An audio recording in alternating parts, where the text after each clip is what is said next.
ప్రభువునందు ప్రియ దేవుని బిడ్డలారా, నేటి వాక్య ధ్యానము నిమిత్తం అంశము అల్లరి పాలైన యువతి విచిత్రమైన కథ. అల్లరి పాలైన యువతి విచిత్ర కథ. బైబిల్ గ్రంథంలో నుండి ఈ అంశాన్ని మనం ధ్యానం చేద్దాం. ప్రార్థన. మమ్మను మిక్కిలిగా ప్రేమిస్తున్న మా ప్రియ తండ్రి, మీకు వందనాలు, స్తోత్రాలు. నేటి వాక్య ధ్యానం అనేక మంది యవనస్తురాండ్రకు హెచ్చరికగా దయచేయమని యేసునామమున వేడుతున్నాము తండ్రి, ఆమెన్. ప్రభువునందు ప్రియ దేవుని బిడ్డలారా, ఈ ప్రత్యేక వర్తమానాలు మీకు ఏ విధంగా ఉంటున్నాయి? నోన్ టు అన్నోన్ బైబిల్ని మీకు తెలిసిన సమాచారంలో నుండి మీరు ఎరుగని బైబిల్ని బోధించాలి అనే ఉద్దేశంతో ఈ విధంగా కొత్త కొత్త టాపిక్స్, బైబిల్లో ఉన్న చరిత్రనే భిన్న కోణంలో మీ ముందుకు తెస్తున్నాను. ఒక యువతి యొక్క విచిత్రమైన కథ మీ ముందు ఉంచాలని నేను ఆశపడుతున్నాను. మీరు వార్తా పత్రికలలో, టీవీ న్యూస్లో వార్తలు వింటూ ఉంటారు. యంగ్ ఉమెన్, యవనస్తురాండ్రైన యువతులను కిడ్నాప్ చేశారని, తర్వాత రేప్ చేశారు అని, ఆ తర్వాత చంపేశారు అని కూడా వార్తలు వింటూ ఉంటాం. కానీ ఈమెది విచిత్రమైన కేసు. మొదట రేప్ చేశారు, తర్వాత కిడ్నాప్ చేశారు. వాస్తవంగా న్యూస్లో మనం చదువుతున్నప్పుడు కిడ్నాప్ చేసిన అనంతరం రేప్ చేశారని రాసి ఉంటుంది. కానీ ఈ యువతి యొక్క విచిత్రమైన కథ, రేప్ చేసిన తర్వాత కిడ్నాప్ చేశారు, వారి దగ్గర అట్టి పెట్టేసుకున్నారు. ఈ వృత్తాంతం మీ ముందుకు తెస్తున్నాను. ఈ దినాన 21వ శతాబ్దంలో స్వేచ్ఛ ఎక్కువైంది. మనం అనుకుంటాం స్వేచ్ఛ ఎక్కువైంది ఆడపిల్లలకి ఈ దినానని. నేను చెబుతున్న వృత్తాంతం క్రీస్తు శకం 21వ శతాబ్దాన్ని కాదు, క్రీస్తు పూర్వం 1800 సంవత్సరాల క్రితంది. మహిళా స్వేచ్ఛ అంటారు చూశారు. స్వేచ్ఛ, యవనస్తురాండ్రకు కుటుంబంలో స్వేచ్ఛనివ్వటం మంచిది. ఆ స్వేచ్ఛ ఎప్పుడు నిజమైనటువంటి మంచిదవుతుందంటే దానికి ఒక పరిధి ఉన్నప్పుడే అది మంచిది. పరిధి లేని స్వేచ్ఛ చెర కంటే ప్రమాదకరమైంది. ఈ మాట గుర్తుపెట్టుకోండి. పరిధులు లేనటువంటి స్వేచ్ఛ, లిమిటేషన్స్ లేనటువంటి లిబరేషన్, ఫ్రీడమ్ ఎట్లాంటిదో తెలిసిన చెర కంటే ప్రమాదకరమైంది. తల్లిదండ్రులు సాధారణంగా ఆడపిల్లలను కుటుంబంలో ఎక్కువగా ప్రేమిస్తారు. అది కూడా 12 మంది అన్నదమ్ముల మధ్య ఒకే ఒక ఆడపిల్ల పుట్టిందనుకోండి, ఎలా ప్రేమిస్తారు? 3 అన్నదమ్ముల మధ్య ఒక ఆడపిల్ల ఉంటేనే, 4 అన్నదమ్ముల మధ్య ఒక ఆడపిల్ల ఉందంటేనే ఎంతో ప్రేమగా చూసుకుంటాం, ఎంతో స్వేచ్ఛగా పెంచుతారు. అడిగినదెల్లా ఆ బిడ్డకి ఇస్తారు. ఇక ఆ బిడ్డ యవనస్తురాలైంది అని అంటే ఆ కుటుంబంలో ఎంత గొప్ప సంబరం. ఆమెకు 6 అన్నలు, 6 తమ్ముళ్ళు. మధ్యలో పుట్టింది ఆవిడ. 6 అన్నలు, 6 తమ్ముళ్ళు. 6 అన్నలను, 6 తమ్ముళ్ళను కలిగిన యువతి ఎంత అపురూపంగా చూడబడుతుందో మీకు అర్థమై ఉంటుంది. తల్లి తండ్రి అడ్డం చెప్పేవాళ్ళు కాదు. ఒక యువరాణి, ఒక విధంగా ఆ ఇంటి సామ్రాజ్యానికి ఆవిడ యువరాణి. ఆమె తండ్రికి 2 భార్యలు, 2 ఉపపత్నులు.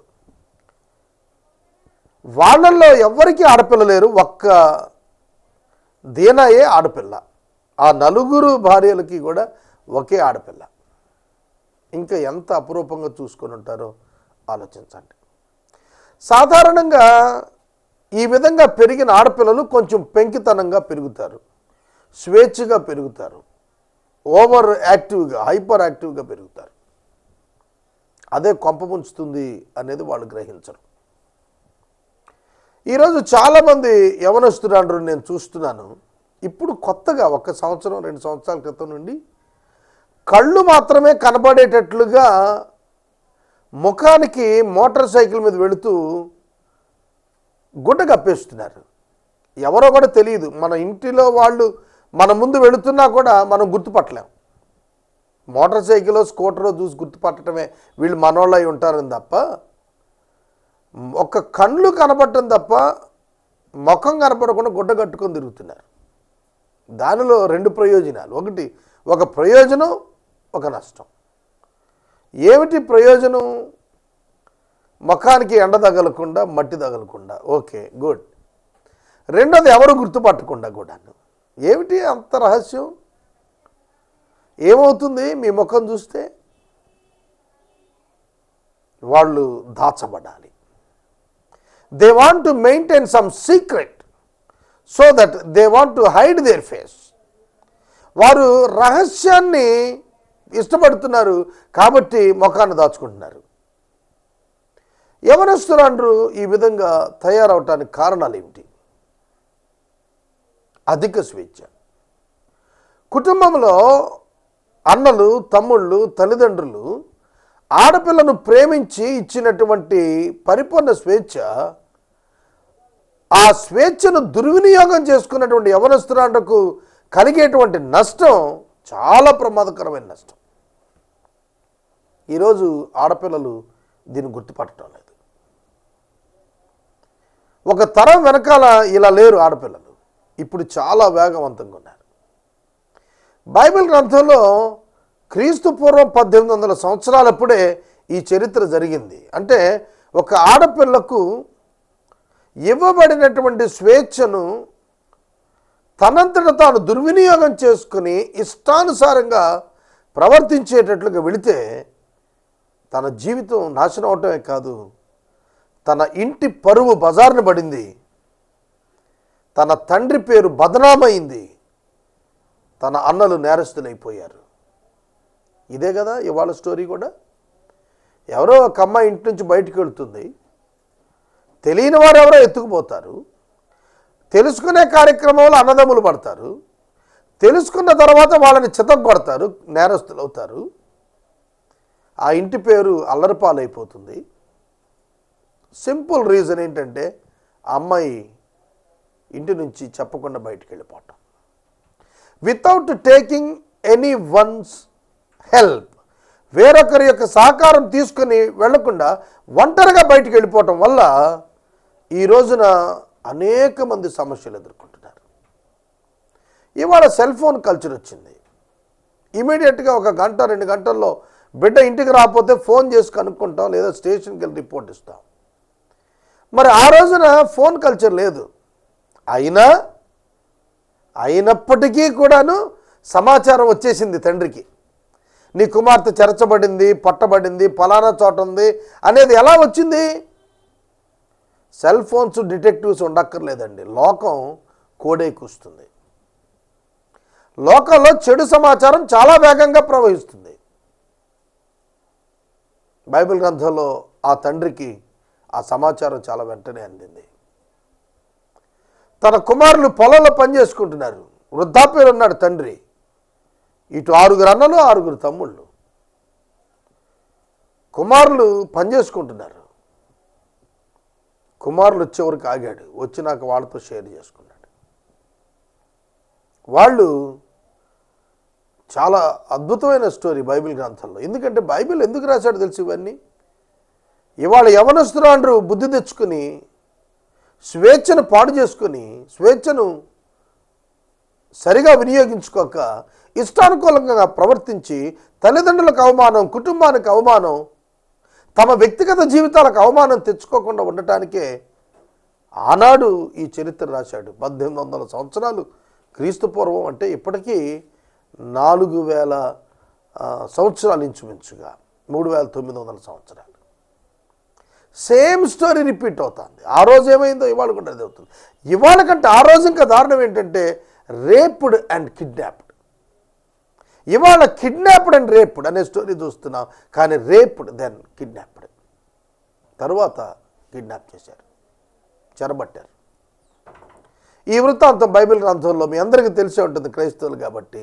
ఆదికాండము గ్రంథము 34వ అధ్యాయంలో కనిపిస్తోంది.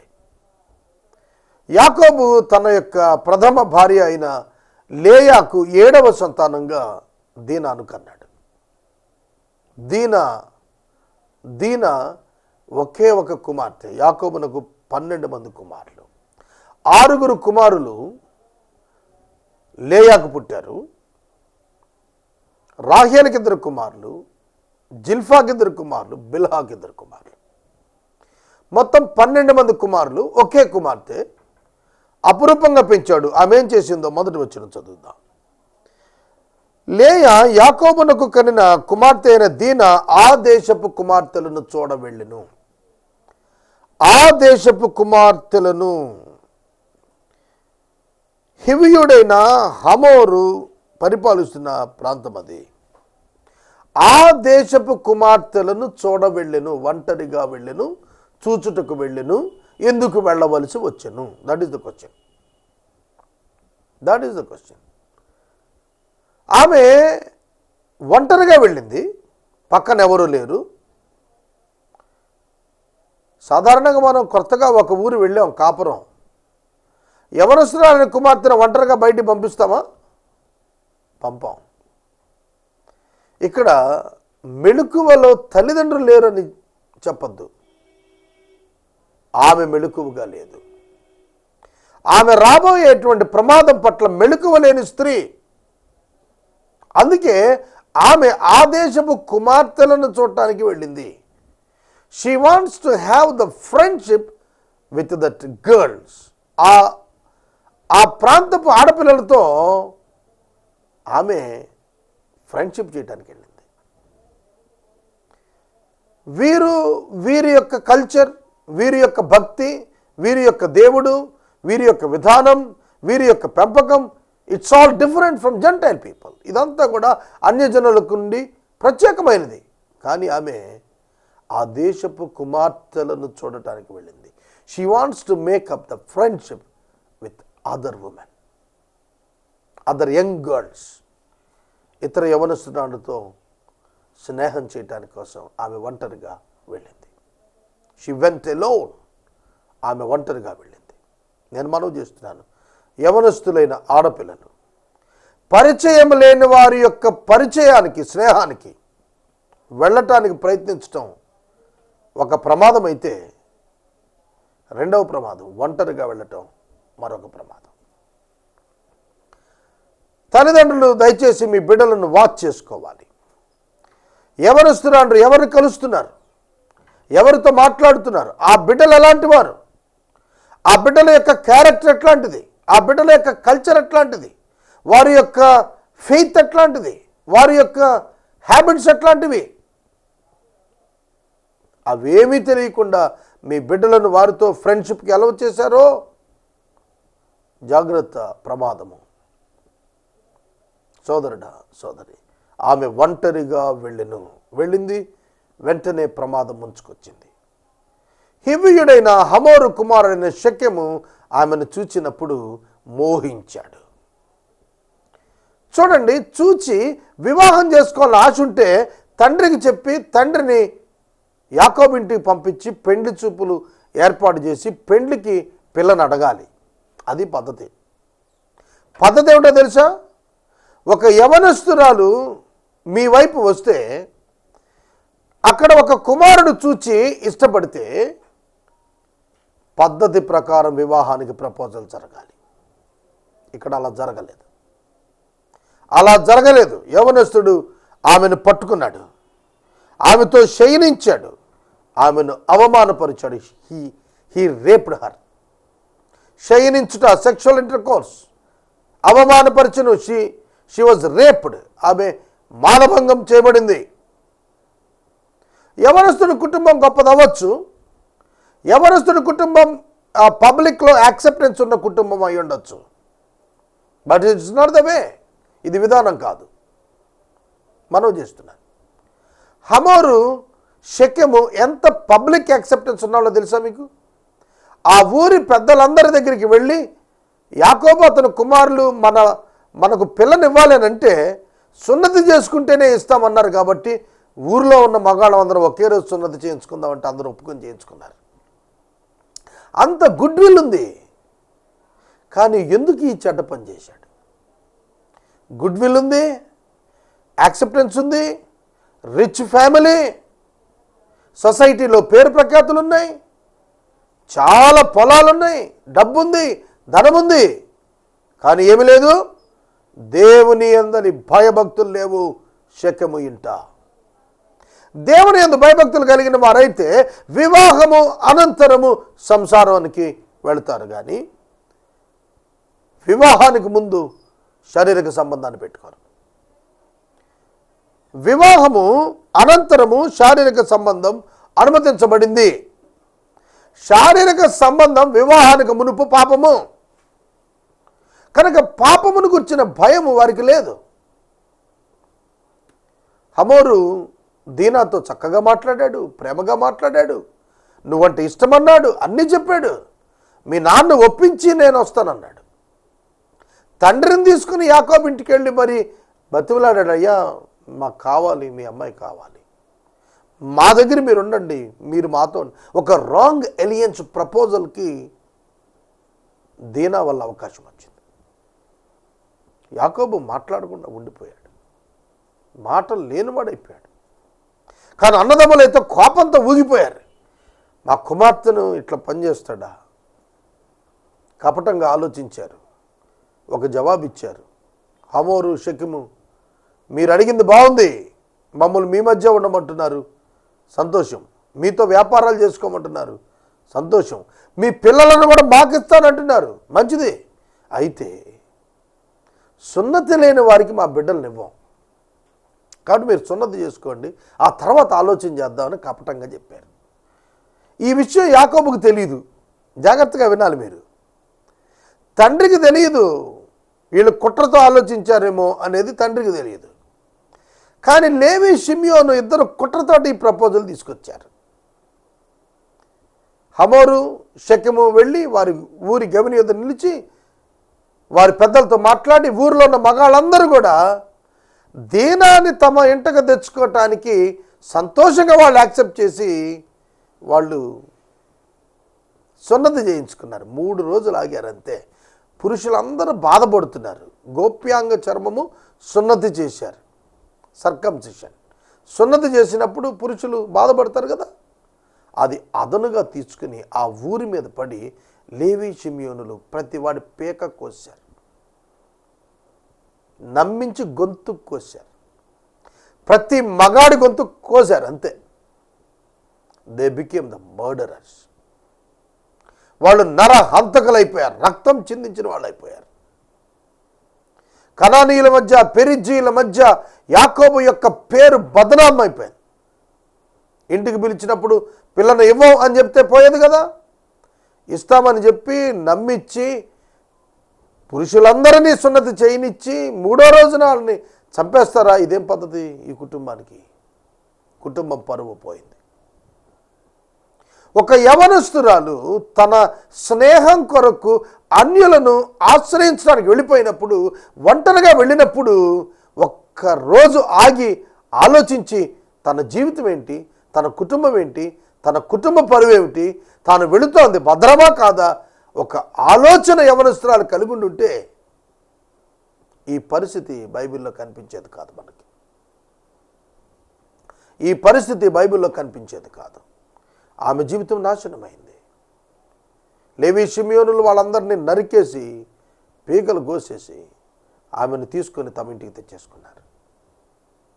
సోదరుడా, సోదరి, ఇది ఒకవేళ national media and local regional media ఫోర్స్లో ఉండుంటే breaking news, hot news, important న్యూస్గా ఎన్నిసార్లు ప్రసారం అయిపోయేదంటారు? ఒకసారి ఆలోచించండి మీరు. ఇవాళ కనుక మీడియా ఛానల్స్ ఉన్నట్టు ఆ రోజున కూడా మీడియా ఛానల్స్ ఉంటే ఎంత విచిత్రంగా ఈమె పేరు ప్రపంచానికి తెలిసేది. ఒకసారి ఆలోచన చేయండి. She never expected this. ఆమె ఎన్నడూ అనుకోలేదు, నాకిచ్చిన తల్లిదండ్రులు ఇచ్చిన స్వేచ్ఛను నేను ప్రమాదకరంగా వినియోగించుకున్నందున, నాకిచ్చిన స్వేచ్ఛను మిస్యూజ్ చేసుకున్నందున, నాకిచ్చిన నాపై ఉంచిన నమ్మకాన్ని వమ్ము చేసినందున, ప్రమాదంలో పడిపోయినందున నా కుటుంబం ఇది నా తలదించుకుంది. నా తండ్రి అన్యజనుల మధ్య తలదించుకున్నాడు అని ఆ కుమార్తె ఆలోచించుంటే ఈ వృత్తాంతం కనపడేది కాదు. నా సొంత అన్నలు నరహంతకులైపోతారు అని అంటే ఇవాళున్న చట్టం, ఇవాళ ఉన్నటువంటి పోలీస్, ఇవాళ ఉన్నటువంటి జ్యుడిషియరీ డిపార్ట్మెంట్ ఆ రోజున కనుక ఫోర్స్లో ఉండుంటే వీళ్ళిద్దరికీ కూడాను ఉరిశిక్ష పడేది. వీళ్ళిద్దరికీ కూడాను ఒకవేళ రాష్ట్రపతి లాంటి వాళ్ళు క్షమాపించి ఇస్తే లైఫ్ సెంటెన్స్ పడేది. ఒక ఊరిని మగాళ్ళని చంపేటువంటి, రక్తం చిందించడం, ఇట్స్ ఎ క్రైమ్. మళ్ళీ ఏమని జస్టిఫై చేసుకున్నారు తెలుసా? మా సహోదరి పట్ల వీళ్ళు ఒక వేశ్యకు జరిగించినట్లుగా జరిగిస్తారా? ఒక వేశ్యకు జరిగినట్లుగా నా చెల్లి పట్ల ఇలా ప్రవర్తిస్తాడా వాడు? అందుకే ఆయన చంపేశాడు. They justified, they did not repent, they did not accept their fault. వారు తప్పిద వారు ఒప్పుకోకపోగా వాళ్ళు ఏమంటారు తెలుసా? ఒక వేశ్యకు జరిగించినట్టుగా మా సహోదరికి వాడు జరిగిస్తాడా? అందుకే చంపేశాడు. తన తండ్రి ఏడుస్తున్నాడు, అయ్యో మీరు నన్ను అసహ్యునిగా చేశారయ్యా సమాజంలో. పుత్రోత్సాహము తండ్రికి పుత్రుడు జన్మించిన వెంటనే రాదట. ఆ పుత్రుడు పెద్దవాడై ప్రజలు అతన్ని పొగిడితే అప్పుడు ఆ తండ్రికి సంతోషం అట. ఇప్పుడు చెప్పండి, యాకోబు తన కుమారులు చేసిన ఈ క్రియను బట్టి పుత్రోత్సాహం పొందాడా? పుత్రుల వలన విలాపం పొందాడా? కన్నీరు గార్చాడు. అయ్యో నన్ను అసహ్యునిగా చేశారయ్యా, మీరు నన్ను అసహ్యునిగా చేశారయ్యా, నా పరువు పోయింది. యాకోబు, ఫలానా నీ కుమారులు, నువ్వు మోసగాడివి. అర్థమవుతుందా? యాకోబు నువ్వు ఎన్ని తిట్టుంటారు? యాకోబు నువ్వు నీ అన్నను మోసం చేశావు, నీ మామను మోసం చేశావు, ఇప్పుడు నీ బిడ్డలు ఊరందరిని మోసం చేశారయ్యా, ఊరందరిని మోసం చేశారు. నీ కుటుంబం మోసగాళ్ళ కుటుంబం. దీన ఆలోచించి బయటికి వెళ్ళకుండా ఉంటే ఈ నింద ఈ కుటుంబం మీద వచ్చేది కాదు. యవనస్తురాలు రారా, ఈ రాత్రి నేను మనవి చేస్తున్నాను, బీ కేర్ఫుల్, జాగ్రత్తగా ఉండండి. మీ ఆత్మీయ జీవితాలు జాగ్రత్త పరచుకోండి, మీ యొక్క వ్యక్తిత్వం జాగ్రత్త పరచుకోండి, మిమ్మల్ని మీరు ప్రొటెక్ట్ చేసుకోండి, కాపాడుకోండి. లోకంలో ఘోరమైన తోడేళ్ల వంటి మనుషులు తిరుగులాడుతూ ఉన్నారు. ఒక మోటార్ బైక్ కొనిచ్చారు మీ తల్లిదండ్రులు, సంతోషించు, డోంట్ మిస్యూజ్ ఇట్. ఒక సెల్ ఫోన్ కొనిచ్చారు నీ తల్లిదండ్రులు, నిన్ను నమ్మి ఒక సెల్ ఫోన్ కొనిచ్చారు, డోంట్ మిస్యూజ్ దిస్. నీ తల్లిదండ్రులు నీ మీద ఇచ్చిన నమ్మకాన్ని నీ సెల్ ఫోన్ ద్వారా అక్రమమైన సంభాషణలకు, అక్రమమైన స్నేహితులకు వినియోగించి నీ బ్రతుకు పాడు చేసుకోవద్దని ప్రభు పేట నేను మనవి చేస్తున్నాను. కాలేజీకి వెళ్తుందిలే, సమయానికి వెళ్తుంది, ట్యూషన్కి వెళ్తుంది, ఇబ్బంది పడుతుంది అని ఒక వాహనం కొనిస్తే ఆ వాహనం మీద స్నేహితురాండ్రని వేసుకొని సినిమాలకు పోతుంటే కాలేజీ అగ్గొట్టి ఇటువంటి పరిస్థితులు రావా? ప్రభు పేరిట నేను అడుగుతున్నాను. తల్లిదండ్రులు నమ్మినంతగా బిడ్డలను ఎవ్వరూ నమ్మరండి. బిడ్డల వల్ల ఏదైనా తప్పిదం జరిగితే తల్లిదండ్రులకు చివరగా తెలుస్తుంది, ఊరందరికీ ముందు తెలుస్తుంది. ఊరందరికీ తెలిసింది. అందుకే యాకోబుకు తెలిసింది దీనా చెరచబడిందని. ఎంత గుండె బద్దలైపోయి ఉంటుంది. ఒకే ఒక కుమార్తె. తల్లిదండ్రుల ఆందోళన ఏమిటో తెలుసా? యవనస్తురాలని ఆడపిల్లలను గురించి వారి మీద ఎన్నో ఆశలు ఉంటాయి, వారి కోసం ఎంతో సంపాదిస్తారు. వారిని ఒక మంచి వ్యక్తి చేతిలో పెట్టి తమ కుమారుల కంటే తమ కుమార్తెలు మెట్టినంత ఎక్కువగా ఉండాలి అని ఆశపడతారే తల్లిదండ్రులు. ఒక్కసారిగా తల్లకిందులు చేస్తే మీ ప్రవర్తన చేత వారు ఏమైపోతారు? వారు వృద్ధాప్యంలో ఆ తల్లిదండ్రులు తలక్కడ పెట్టుకుంటారు. How they will face the society? మీకు అర్థం కాకపోవచ్చు, ఇవాళ కల్చర్ ఎట్లా ఉందనుకోవచ్చు, కానీ మనం ఇది నన్ను ఆలోచించాలి. పర్టికులర్గా యవనస్తురాండ్రకు నేను మనవి చేస్తున్నాను, ఒక పెద్దవానిగా నేను చెబుతున్నాను, కన్సిడర్ యువర్ బిహేవియర్. మీ ప్రవర్తన చూసుకోండి. Switch off your cell phones for unnecessary calls. అనవసరపు పిలుపునకు స్పందించవద్దు.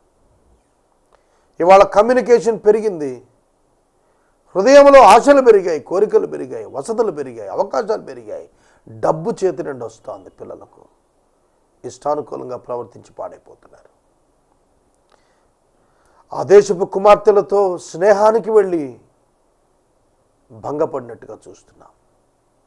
ఆ దేశపు పిల్లలు ఎట్లా అంటారో తెలియదు, వాళ్ళ కల్చర్ ఏమిటో తెలియదు, వాళ్ళ ఫెయిత్ ఏంటో తెలియదు, వాళ్ళ దేవుడు ఎవరో తెలియదు. ఎందుకు ఆ దేశపు స్నేహితురాలు నీకు?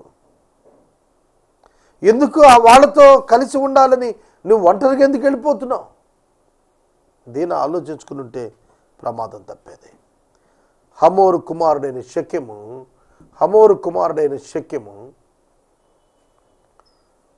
ఆమెతో ప్రియముగా మాట్లాడిన, ఆమెను ప్రేమించిన అతడు చేసిన తప్పు సెక్స్ బిఫోర్ మ్యారేజ్.